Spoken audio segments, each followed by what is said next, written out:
Hi everyone and welcome back to BS Rambles. Today it was announced that Blizzard is re-releasing a reworked version of Hanamura, which is why I want to discuss what I consider to be the most heated the player-developer relationship in Heroes of the Storm has ever been, which is of course due to the events following the first release of Hanamura and how it led to this recent rework of Hanamura, which is actually its third iteration. So I'm going to give you the three stages that Hanamura has gone through. Starting with Stage 1. Overambition. When Hanamura was first released, I loved it, and most people did for the first few days. It had some major innovations that were seeing the Nexus for the first time, including item-based rewards for merc camps, a core that could only be damaged through map objectives, and payloads, a new Overwatch-based mechanic.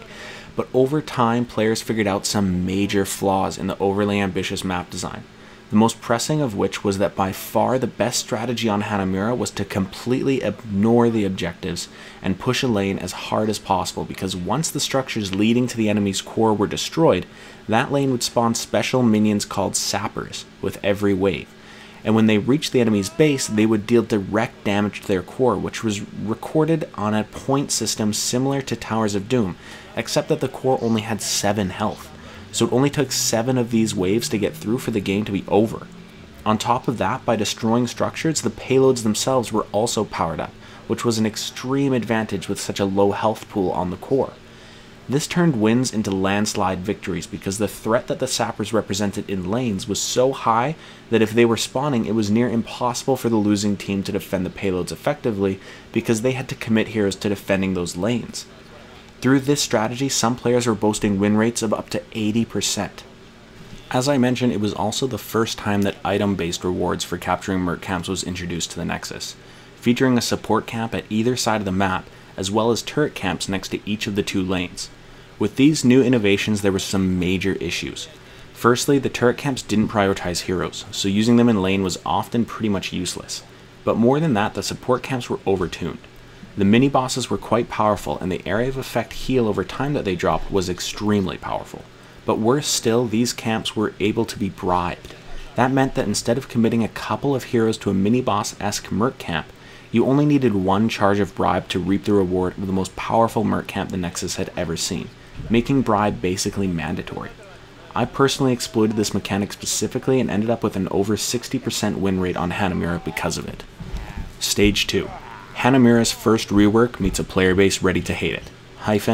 How the community killed Hanamura. One thing that Blizzard did that I think is at the core of why the community was so angry with this map is because they released Hanamura into the ranked map rotation while withholding it from the HGC map rotation. This left players feeling totally disrespected that they were forced to play a map in ranked that had such obvious issues that HGC players wouldn't be subjected to it. This second-class treatment, along with the genuine complaints on the map design, led to an uproar from the community that had unanimous support in a way that I haven't seen since I complained about Whitemane. As a result of these issues, Blizzard responded by reworking the map, giving heavy experience bonuses for capturing the objectives to try to incentivize players to leave their lanes and play the map in the way that it was designed to be played, one that prioritized payloads. They removed the sappers altogether, increased the core's health to 8, and readjusted the merc camps into what we have on other maps today, such as Volskaya Foundry. Personally, I felt that these changes were very positive and would succeed in addressing the map's flaws. But the damage had already been done. People did not want to play Hanamura. They wanted it gone. People in-game protested the map by seeking out ways to exploit it, such as by intentionally not ending the game and spawn-killing enemy teams long after the game stopped being competitive. This became the chief complaint against the already hated map, that it was possible to stall out a game and farm the losing team in an effort to ruin their fun. Personally, I felt that this could be done on almost any map when one team is so dominant over the other, and pointed more to issues with the in-game report system than issues with any specific map. However, the community agreed that it was in fact game-breaking, and that it was in fact an issue with Hanamura, and outrage continued to the point that any complaint against it was met with overwhelming support, regardless of the validity of said complaint. This led to the total removal of Hanamura, and Blizzard, with its tail between its legs, said that it would bring back Hanamura eventually, which leads us to today, and Part 3, Hanamura's Return. The events of Part 2 happened almost exactly a year ago. It was August 17th, 2017 that I made one of my first ever opinion videos, which I called How the Community Killed Hanamura. Blizzard has waited a full year to re-release the map in what I would consider a simplified way. Many of the mechanics that were ambitiously unveiled in the map's first iteration have already been ironed out in other maps. The map will now feature a single payload instead of multiple, which removes some of the complexity of the first two iterations, leaving us with a map that I think is going to play very smoothly.